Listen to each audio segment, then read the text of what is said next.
آج کل مذہب کے متعلق کئی قسم کے خیالات ہیں اور ساری دنیا میں ایک ہجان ہے.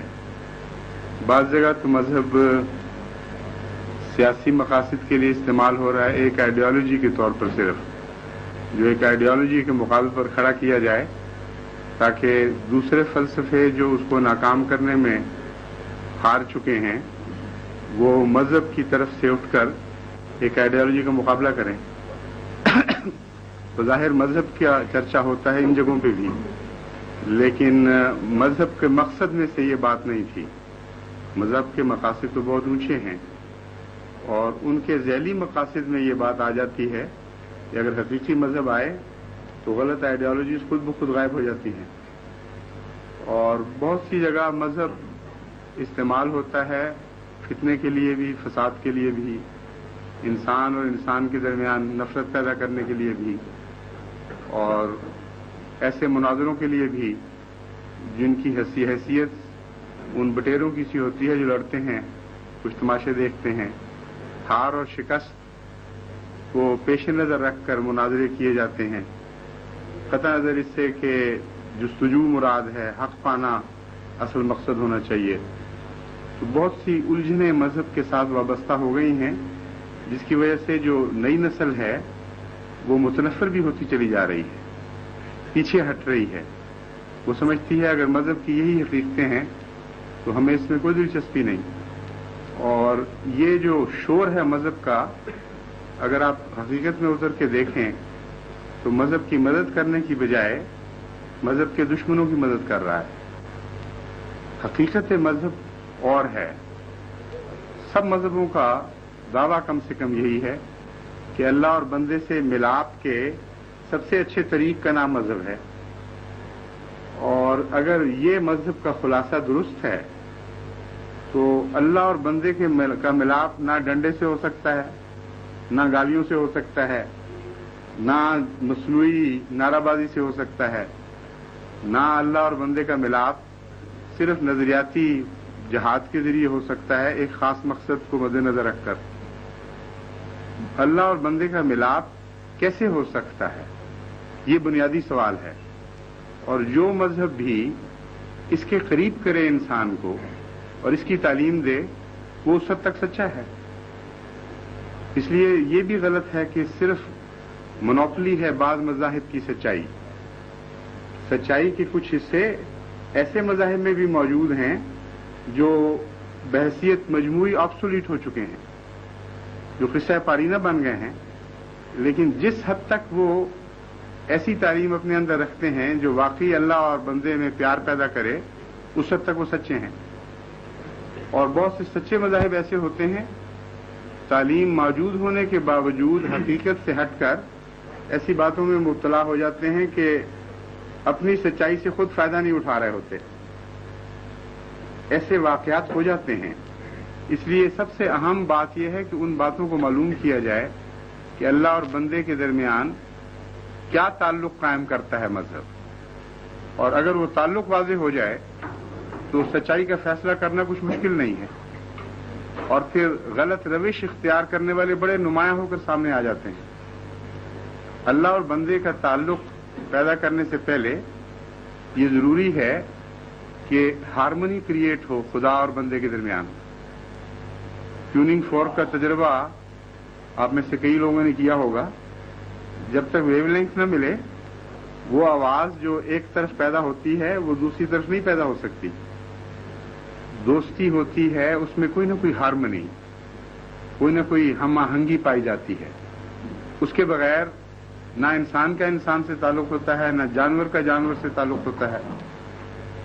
وہ قدر مشترک، وہ ہم مزاجی، جس کو شراب نوش ہم مشرب ہونا کہتے ہیں، کئی اصطلاحیں موجود ہیں.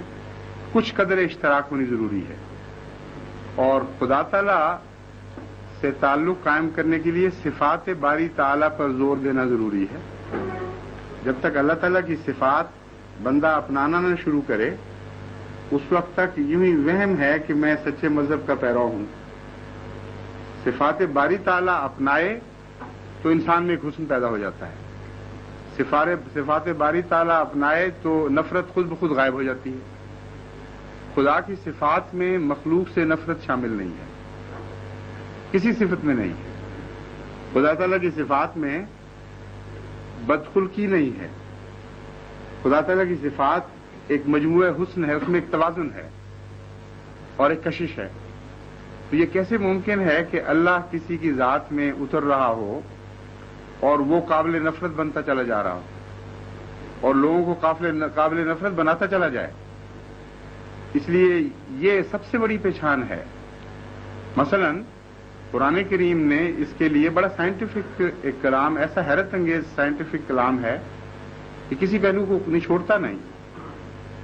یہ بات کہنے کے بعد قرآن کریم پھر ایک نمونہ رکھتا ہے سامنے اور فرماتا ہے کہ اللہ کو اپنانا، اللہ کی صفات کو اختیار کرنا، اگر تم اپنے انسانوں میں سے کسی میں سیکھنا چاہتے ہو تو اس کے لیے ایک ماڈل ہے. اور وجہ اس کی یہ ہے، بہت ضروری چیز ہے. اللہ تعالیٰ اور ہے، بندہ اور ہے. اور بندہ تو ایک برتن کی طرح ہے جس میں لامحدود چیز آ ہی نہیں سکتی. اس بندے میں اگر خدا کی صفات اترے تو بندے کا جو رنگ ہو جانا چاہیے ہم صرف وہ دیکھ سکتے ہیں، ورنہ تو ایک فرضی بات ہے.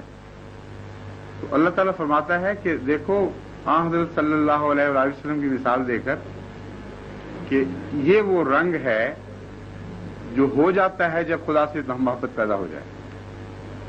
یہ وہ اسوہ ہے جو خود بخود ظاہر ہوتا ہے جب سچا خدا کا عاشق ہو. اس لیے صرف تمہارا دعویٰ کہ ہم اللہ کی طرف جا رہے ہیں، خدا سے محبت کرتے ہیں، خدا سے عشق کرتے ہیں، قابل قبول ہو نہیں سکتا جب تک کہ جنہوں نے اس دعوے کو سچا کیا ہے ان کی پیروی کر کے نہ دکھاؤ.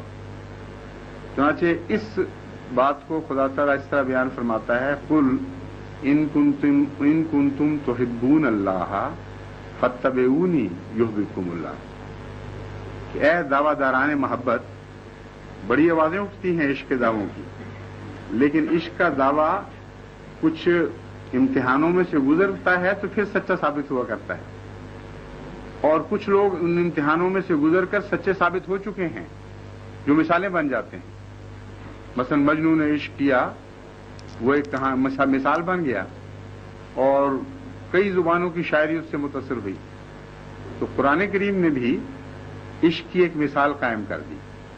فرمایا تم جو محبت کا دعویٰ کرتے ہو، اگر تم سچے ہو تو پھر حضرت محمد مصطفیٰ صلی اللہ علیہ وآلہ وسلم کی پیروی کر کے دکھاؤ. ان کنتم تحبون اللہ فاتبعونی یحببکم اللہ. ان رسول اللہ صلی اللہ علیہ وسلم کی زبان سے مخاطب ہوا ہے، میری پیروی کر کے دکھاؤ اور پھر میں تمہیں ضمانت دیتا ہوں کہ اللہ تم سے محبت کرے گا. یک طرفہ محبت پیدا نہیں کر دیا کرتی، اگرچہ بظاہر سچی بھی ہو. اس میں اس سے زیادہ کلام کیا گیا ہے. ایک انسان جو عاشق ہوتا ہے کسی ذات کا، کسی ذات سے پیار کرتا ہے، اس کا بڑا مقصد یہ ہے کہ وہ بھی مجھ سے پیار کرنے لگے. تو اللہ تعالیٰ فرماتا ہے کہ صرف تمہاری محبت کی سچائی کی میں تصدیق نہیں کروں گا، میں تمہارا مقصد اعلیٰ، یہ محبت کا جو مقصد اعلیٰ ہوتا ہے وہ پورا کر دوں گا. اگر حضور اکرم صلی اللہ علیہ وسلم ان کی پیروی کرتے ہو تم، تو پھر سچے ہو جاؤ گے کہ ہاں تمہیں مجھ سے محبت تھی. اب اس پہلو سے جب حضور اکرم صلی اللہ علیہ وآلہ وسلم کو اسوہ دیکھتے ہیں تو آپ کو اللہ تعالیٰ رحمت للعالمین فرماتا ہے. رحمت للعالمین بن کیسے سکتے تھے جب تک رحمان سے سچا پیار نہ ہو؟ یعنی خدا کی ہر صفت کے بدلے ایک صفت حضور صلی اللہ علیہ وآلہ وسلم کو عطا ہوئی. جب آپ الحمدللہ رب العالمین الرحمن الرحیم کہتے تھے تو پورے سچے دل سے رحمان کہتے تھے اور رحمان بننے کی کوشش کرتے تھے، کیونکہ اگر کوئی انسان تعریف کرے اور وہ بننے کی کوشش نہ کرے تو تعریف جھوٹی ہوتی ہے. تو پورے سچے دل سے رحمانیت پر غور فرماتے تھے، دیکھتے تھے کہ رحمانیت کے تقاضے کیا ہیں، اس کا مفہوم کیا ہے، اور ان کو پورا کرنے کی کوشش کرتے تھے. مثلا رحمانیت کے تقاضوں پر غور کرتے ہوئے آپ کی اس بات پر نظر گئی کہ خالق اپنی مخلوق سے پیار کرتا ہے.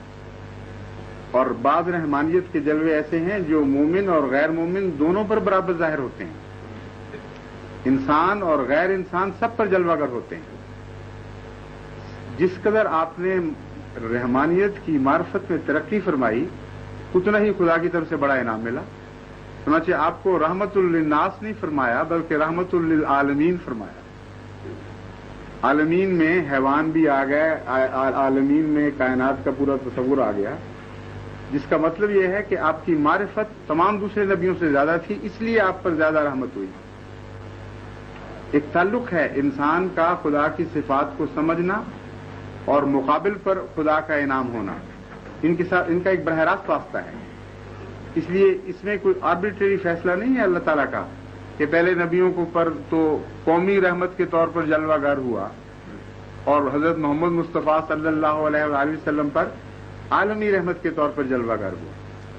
وجہ یہ تھی کہ حضرت حضور اقدس صلی اللہ علیہ وآلہ وسلم نے رحمانیت کا وہ عرفان حاصل کیا جو پہلے نبی نہیں کر سکے تھے، اور جتنا بڑا ظرف ہوتا ہے اتنی بڑی نعمت اس میں داخل ہو سکتی ہے اگر کوئی داخل کرنے کا فیصلہ کرے۔ تو یہ ہے صفات باری تعالی پر غور، اور صفات باری تعالی کے نتیجے میں جو وجود پیدا ہوتا ہے وہ محمد مصطفیٰ صلی اللہ علیہ وسلم۔ اس لیے یہ کیسے ہو سکتا ہے کہ مذہب خدا سے تعلق کی خاطر قائم ہو، ایک نمونہ سامنے قائم ہو جائے، اور مذہب کا نتیجہ یہ نکلے کہ زحمت للناس یا زحمت للعالمین؟ وہ بات ہی جھوٹی ہے، وہ سارا فلسفہ غلط ہے جو انسان کو انسان سے نفرت اور آمادہ کرتا ہے۔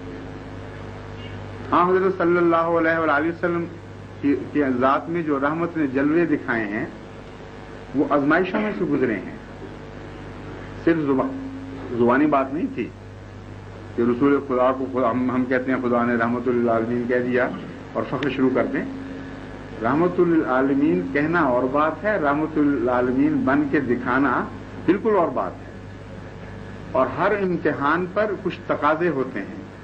حضرت صلی اللہ علیہ وآلہ وسلم نے ہر اللہ تعالیٰ کی صفت کے تقاضے اس امتحان میں پورے کر کے دکھائے ہیں۔ یہ مضمون ہے جو حضور صلی اللہ علیہ وآلہ وسلم کے ذریعے ہم پر کھلا، اور ان معنوں میں آپ وسیلہ ہیں۔ ایک فرضی وسیلے کا تصور بھی بنایا ہوئے لوگوں نے کہ رسول اللہ صلی اللہ علیہ وسلم کو ہم وسیلہ کہہ دیا، وہ آپ ہی وسیلہ بن گیا، ہمیں خدا سے ملا دیا۔ یہ فرضی باتیں ہیں، ایک حقیقت ہے۔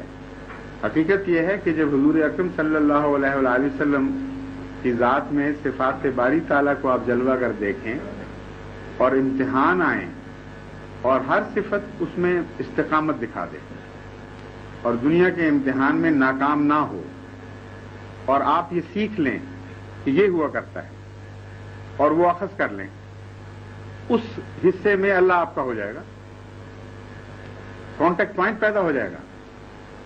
اور اس کو کہتے ہیں وسیلہ، کہ حضرت محمد مصطفیٰ صلی اللہ علیہ وآلہ وسلم سے سچا پیار اور عشق لازماً انسان کو خدا سے ملاتا ہے، اور جب خدا سے ملاتا ہے تو وہ بندوں پر پھر اسی طرح ظاہر ہوتا ہے بندہ جس طرح خدا بندوں پر ظاہر ہوتا ہے۔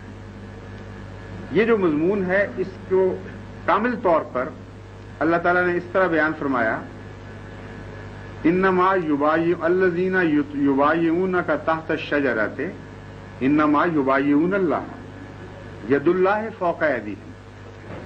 یہ لوگ جو درخت کے نیچے تیری بیعتیں کر رہے ہیں یہ اللہ کی بیعت کر رہے ہیں۔ ید اللہ فوق ایدیہم، اللہ کا ہاتھ ان کے ہاتھ کے اوپر ہے۔ بعض جاہل، بعض دہریہ ہم سے سوال کرتے رہے ہیں، بعض کمیونسٹوں نے مجھ سے معین سوال کیا کہ ایک طرف تو اسلام بڑے دعوے کرتا ہے توحید کی تعلیم، اور دوسری طرف قرآن کریم کہتا ہے کہ رسول کریم صلی اللہ علیہ وسلم اللہ تھے، اللہ کا ہاتھ تھا۔ میں نے کہا تم سمجھے نہیں بات کو، دو طرح سے نام دوسرے کو دیا جاتا ہے، یا کامل طور پر ہم مرتبہ ہونے کے نتیجے میں، یا کامل طور پر غلام ہونے کے نتیجے میں، اور ایک مرتبہ غلامی سے ملا کرتا ہے، ایک ایسی ذات جس کا اپنا وجود کوئی نہ رہے، جس کے اوپر کلیتاً ایک اور ذات کا غلبہ ہو جائے۔ جس طرح عوام الناس کا تصور تو یہاں تک ہی پہنچتا ہے، وہ کہتے ہیں جن چڑھ گیا، اب جو کچھ بول رہا ہے جن بول رہا ہے، تو وہ تو جو قصہ ہے اس کو چھوڑیں اس وقت. مراد میری یہ ہے کہ جس ذات پر خدا غالب آ جائے اور اس حد تک غالب آ جائے کہ اپنا کچھ نہ رہے، وہ ان معنوں میں اللہ ہے کہ وہ جو کچھ کہے گا اللہ کے منشا کے مطابق کہے گا، اس کی آواز بیان کرے گا، اپنے دل کی کوئی مرضی بیان نہیں کرے گا. صفات کا جب اجتماع ہو جاتا ہے تو پھر محمد مصطفیٰ صلی اللہ علیہ وسلم پیدا ہوتے ہیں، اور یہ اجتماع جب کامل ہو تو اس کو نور کہتے ہیں. عجیب ظلم ہے کہ اتنی عظیم الشان باتیں قرآن کریم میں موجود ہیں، اور بجائے اس کے کہ انسان کو حضور صلی اللہ علیہ وسلم اور اللہ تعالیٰ سے محبت پیدا کرنے کے لیے ان واقعات کو بیان کیا جائے، ایک دوسرے سے لڑانے کے لیے بیان کیا جا رہا ہے. نور اور بشر اور یہ جھگڑے اور یہ لڑائیاں بھائی ظلم ہے اسلام کے اوپر. سب سے دردناک واقعہ اسلام پر یہ گزرا ہوا ہے اس وقت کہ رحمت کے نام پر زحمت کی تعلیم، نور کے نام پر تاریکی کا جھگڑا شروع کیا ہوا ہے. حالانکہ لفظ نور پر اگر غور کرتے تو صفات باری تعالی کے جلوے کا نام نور ہے، اور ایسے جلوے کا نام نور ہے جو کامل ہو. چنانچہ میں نے مطالعہ کیا ہے مذاہب کا، دنیا کے کسی مذہب نے اپنے بانی کے متعلق، ان کی مذہبی کتاب نے اپنے بانی کے متعلق نور ہونے کا ادعا نہیں کیا. نور تو وہ تھے لیکن پارشل نور تھے، روشنی کے سارے رنگ نہیں تھے. کچھ اسپیکٹرم کے حصے ان میں موجود تھے، کچھ اسپیکٹرم ان سے وہ خالی پڑے ہوئے تھے. تو اس لیے اس کے نتیجے میں نور تو پیدا ہوا، رنگ تو پیدا ہوا ہے، لیکن ایسا کامل امتزاج نہیں ہوا جسے ہم نور کہتے ہیں. تو اس معنی میں حضرت صلی اللہ علیہ وآلہ وسلم کو نور فرمایا گیا کہ آپ کے اندر صفات باری تعالی اپنے کامل توازن کے ساتھ جلوہ گر ہوئی ہیں، اور اس کے نتیجے میں نور پیدا ہونا ایک طبی امر ہے. چنانچہ اسی لیے آپ کو سراج منیرہ بھی فرمایا گیا. روشن سورج وہ ہے جس میں روشنی اپنے کمال توازن کے ساتھ، یعنی صرف توازن نہیں بلکہ کمال توازن کے ساتھ جلوہ گر ہوتی ہے. تو یہ ہیں حضرت اقدس محمد مصطفیٰ صلی اللہ علیہ وآلہ وسلم. آپ کے جتنا ہم قریب جائیں گے اتنا ہمارا معاشرہ سدھرے گا. جتنا ہم قریب جائیں گے یہ دنیا ہمارے لیے جنت بنتی چلی جائے گی.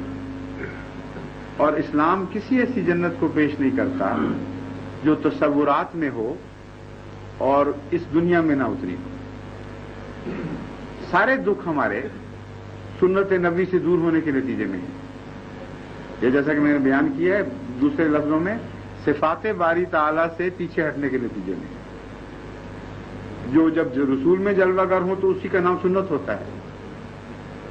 وہ خلق جو دلوں کو جیتنے والا ہے، جو مخلوق سے محبت کرنے والا ہے، جو اس کے لیے قربانی دینے والا ہے، اس خلق کے بغیر نہ اسلام زندہ ہو سکتا ہے، نہ اسلام کی طرف کوئی مائل ہو سکتا ہے، نہ ہمارا معاشرہ جنت بن سکتا ہے. یہ ایک ایسی حقیقت ہے کہ کبھی کوئی دنیا کی طاقت اس کو تبدیل نہیں کر سکتی، جتنی مرضی نعرہ بازی کر لیں.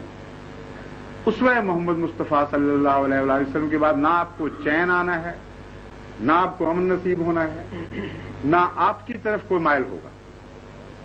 فرضی قصے ہیں، حقیقت سے ہٹ کر ہیں.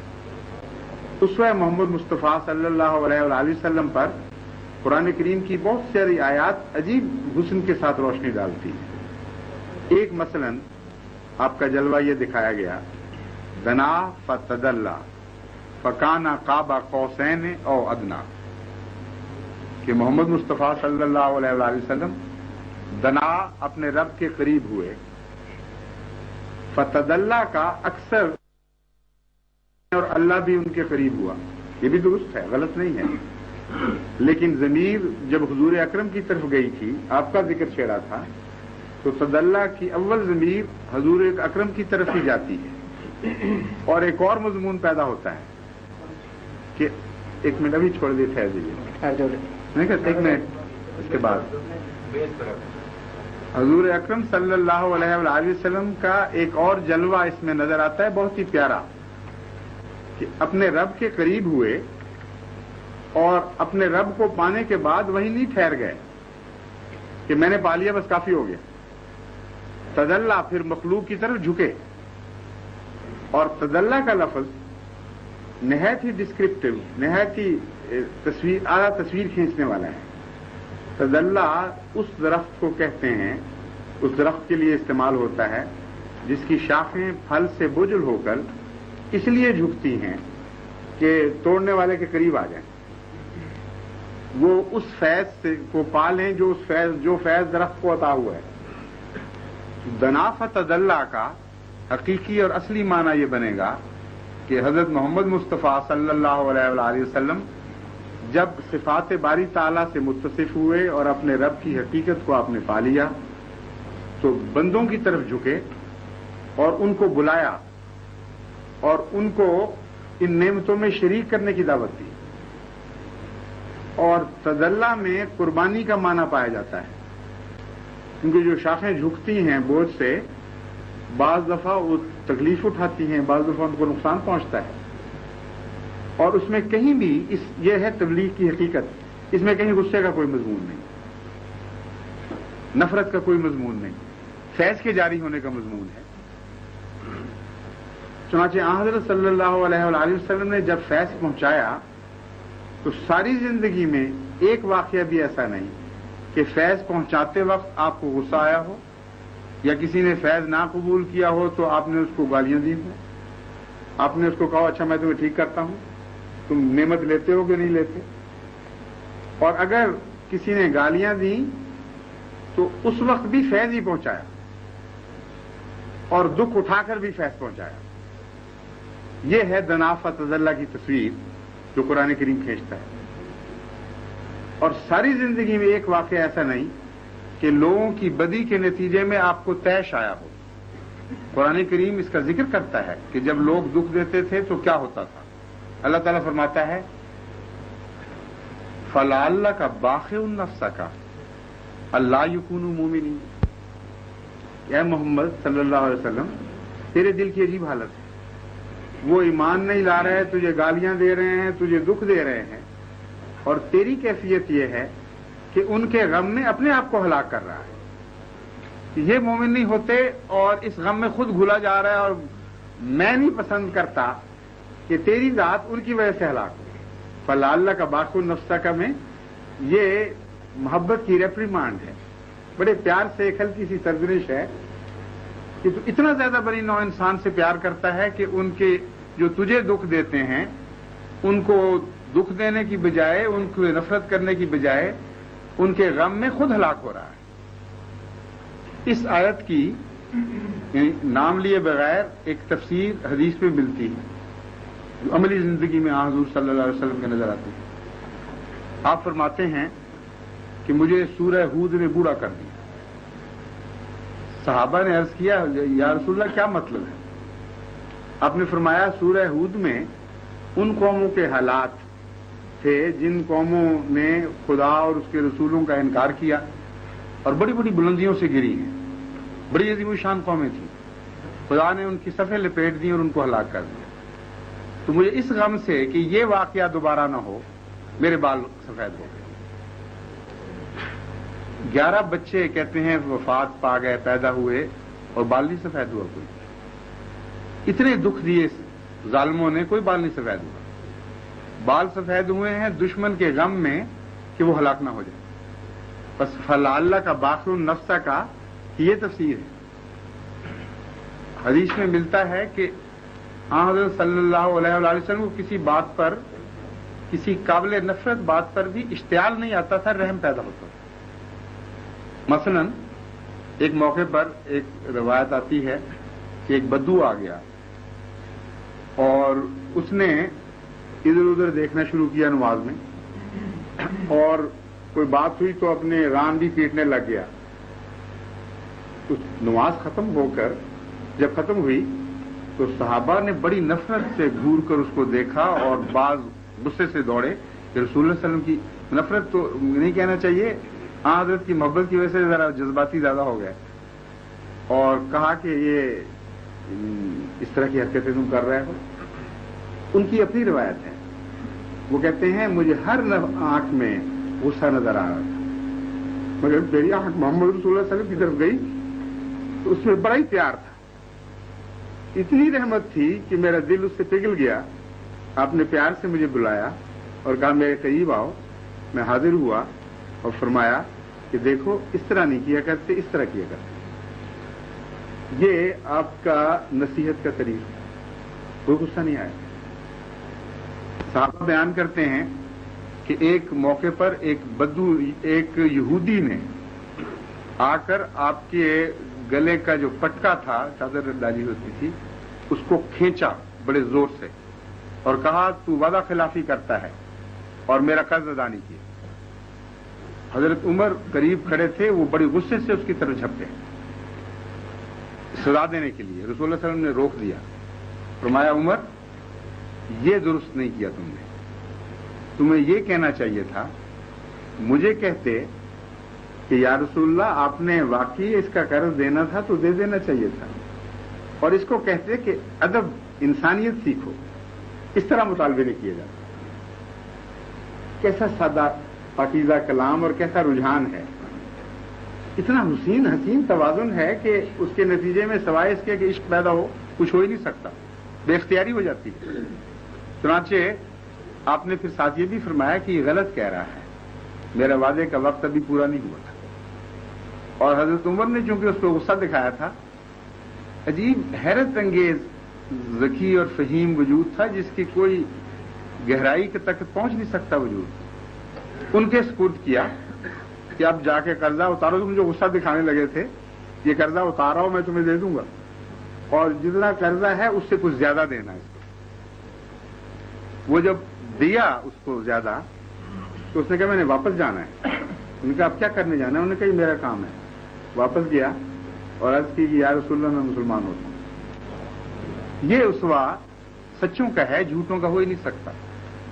ایک یہ بھی موقع ہے غصے کا، اور پھر اتنا عظیم الشان وجود، اور یہ سکھاتے ہیں۔ ایک موقع پر ایک بدو آیا اور رسول کریم صلی اللہ علیہ وسلم کا مہمان ہوا، آپ نے مسجد نبوی میں ٹھہرا دیا۔ اس سے بھی اندازہ کریں وہ مسلمان نہیں تھا، مسجد آپ کی ناپاک نہیں ہوئی، مسجد میں ٹھہرا، اور چونکہ حرص کے ساتھ اس نے دودھ زیادہ پی لیا، یہاں تک کہ حضرت عائشہ کی یا ایک اور ازواج مطہرات میں سے کسی کی گواہی ہے کہ اس رات ہم بھوکے سوئے، کیونکہ سارا دودھ حضور نے اس کو پلا دیا تھا، اور اس کو اسہال لگ گیا، لالچی تھا، حرص میں مسجد گندی کر دی۔ رسول کریم صلی اللہ علیہ وآلہ وسلم کو صبح صحابہ نے دیکھا کہ خود اپنے ہاتھ سے وہ مسجد دھو رہے ہیں۔ صحابہ نے عرض کی یا رسول اللہ ہمیں اجازت دیں، ہم خادم ہیں، یہ آپ کیا کر رہے ہیں؟ آپ نے فرمایا میرا مہمان تھا، مجھے یہ سعادت ملنی چاہیے۔ اپنے ہاتھ سے مسجد نبوی کو دھویا۔ وہ غلطی سے دوڑتے دوڑتے کوئی چیز بھول گیا تھا، اس بیچارے کو یاد بعد میں آئی تو وہ لینے کے لیے واپس آ گیا، اور اس وقت پہنچا جب یہ واقعہ ہو رہا، اور اس کے اسلام لانے کی یہ وجہ بنی۔ حیرت انگیز ہے وہ وجود۔ مشرکین ایک دفعہ مسجد میں داخل ہونے لگے، حضرت صلی اللہ علیہ وآلہ وسلم نے دیکھا، نہیں روکا، اور صحابہ اٹھ کھڑے ہوئے کہ مشرکین نجس ہیں، انہوں نے روک دیا۔ رسول اللہ صلی اللہ علیہ وسلم نے فرمایا مسکرا کے ان کو آنے دو۔ صحابہ نے کہا یا رسول اللہ آپ پر جو کلام نازل ہوا ہے وہی کہتا ہے یہ مشرکین نجس ہیں تو مسجد ناپاک ہو جائے گی۔ آپ نے فرمایا تم نہیں سمجھتے ان باتوں کو، ان کا نجس ان کے دل سے تعلق رکھتا ہے، ان کے دل ناپاک ہیں، ہماری مسجد ناپاک نہیں ہو سکتی، اور مشرکین مسجد نبوی میں داخل ہوتے ہیں۔ اس کو کہتے ہیں رحمت للعالمین، یعنی ہر موقع پر ایک آزمائش ہوتی ہے رحمت کی، وہاں پتہ چلتا ہے کہ کون سچا ہے رحمت بننے میں، کون جھوٹا ہے۔ ایک موقع پر عیسائی وفد حاضر ہوا، اٹھ کر جانے لگا تو حضور اکرم نے فرمایا کہ کہاں چلے ہو؟ انہوں نے کہا جی ہماری عبادت کا وقت ہو گیا۔ آپ نے فرمایا یہ بھی تو خدا کا گھر ہے، یہاں عبادت کر لو، اور وہاں عبادت کی انہوں نے، اور مسجد نبوی کو کوئی نقصان نہیں۔ بس ہر وہ مسجد جو ملک محمد مصطفیٰ میں مسجد نبوی سے دور ہٹ جاتی ہے وہ خدا سے بھی دور ہٹ جاتی ہے۔ یہ مطلب ہے صفات باری تعالیٰ کا، کہ جو صفات باری تعالیٰ کا نمائندہ ہوگا، جب اس سے دور ہٹو گے تو خدا سے دور ہٹو گے، ایسی مسجد میں خدا بھی نہیں جائے گا۔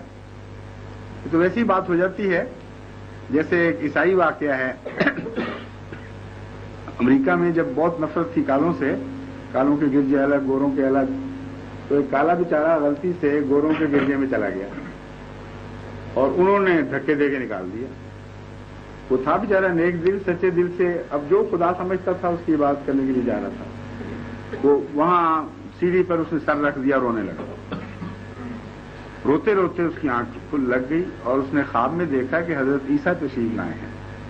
وہ کہتے ہیں کہ تم کیوں رو رہے ہو؟ انہوں نے کہا کہ میں تو اندر جا رہا تھا عبادت کے لیے اور انہوں نے مجھے اندر نہیں جانے دیا، میں اس لیے رو رہا ہوں۔ تو حضرت عیسیٰ نے کہا تم اتنی سی بات پہ رو رہے ہو، میں تو کبھی بھی اس گرجے میں نہیں گیا، جب سے بنا ہے میں نے تو جھانک کے بھی نہیں دیکھا۔ یہ ایک لطیفہ ہے لیکن اس میں ایک سبق بھی ہے، اور مسلمان کے لیے تو سب سے قطعی معیار یہ ہے کہ ہر وہ مسجد جو حضور اکرم صلی اللہ علیہ وآلہ وسلم کی صفات سے دور ہٹتی ہوئی آپ کو دکھائی دیتی ہے، وہ خدا سے دور ہٹتی ہوئی دکھائی دیتی ہے۔ دعوے جو مرضی کریں وہ مسجد کہلا ہی نہیں سکتی، اس کے معنی ہی کچھ نہیں۔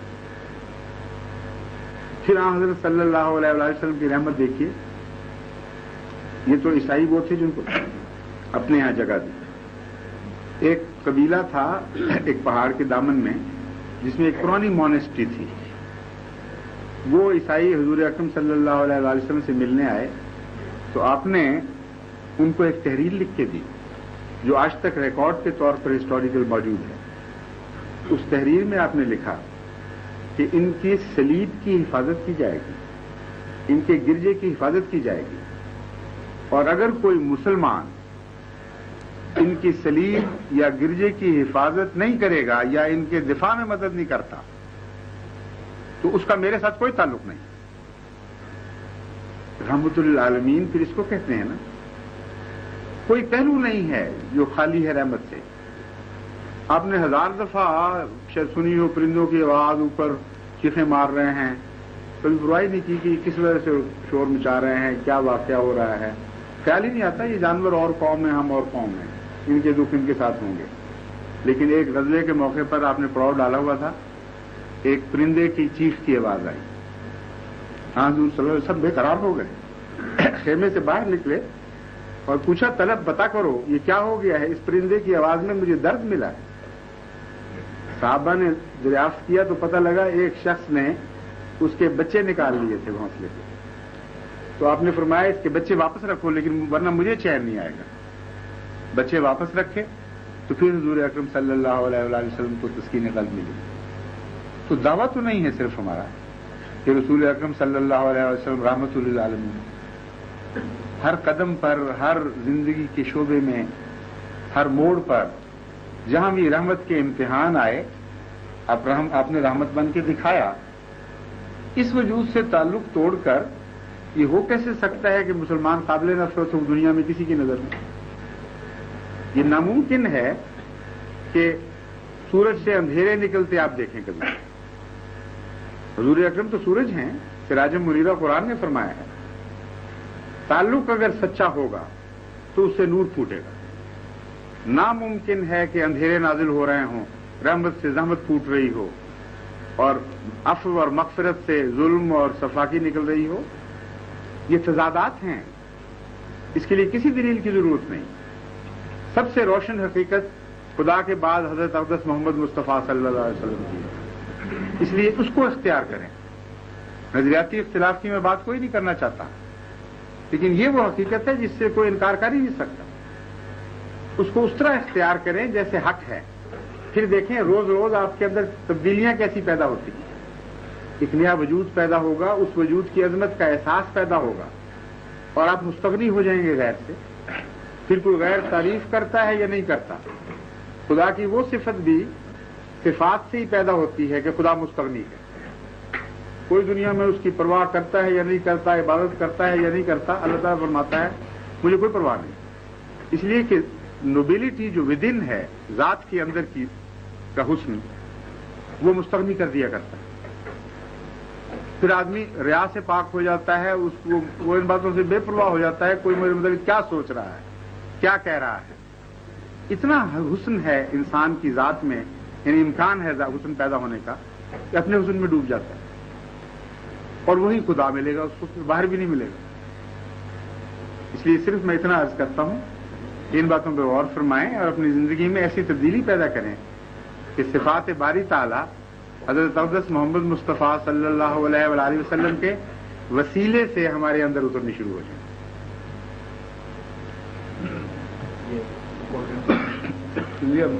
جب بہت زیادہ وقت تو نہیں آپ کو لے لیا، ہو سکتا ہے بعضوں کو بھوک لگی ہو اور کھانا بھی لگا بھی نہیں. اچھا چلو ٹھیک، کھانا لگاتے ہیں تھوڑی دیر اپلائیں تو پولٹری کرتا ہے.